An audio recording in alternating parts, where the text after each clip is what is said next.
Do you want your characters to have more diverse religious backgrounds? Watch me make an altar while I give you tips on how to write a pagan character.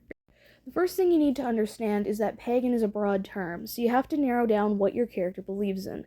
Do they believe every religion holds some weight? Do they think all deities are egregores? Do they believe in egregores? What pantheon, if any, do they follow?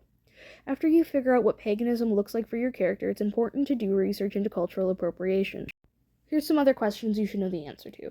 Does your character wear a head veil? If so, do they wear it whenever they go outside or just when they feel sick or there's something like an eclipse?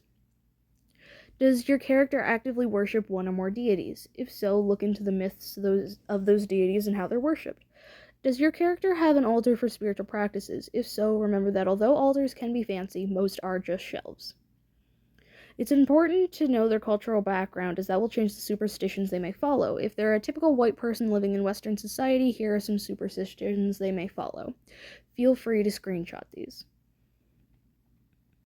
Another thing to keep in mind is that, while they are often closely linked, paganism and the practice of witchcraft are two different things. If they also practice witchcraft, they are more likely to follow more superstitions, although, once again, it depends person to person.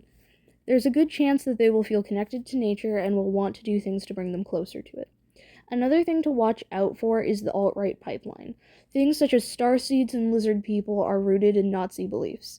Because of how varied everything is and the fact that you have to do quite a bit of research to make sure you don't write something racist, anti-Semitic, or ableist, I wouldn't be surprised if you're feeling a little overwhelmed right now. Take a deep breath. You can do this. I believe in you. If you want to hire a sensitivity reader to read over your stories that has a pagan character in it, you can go to my website, nightsammycollins.card.co.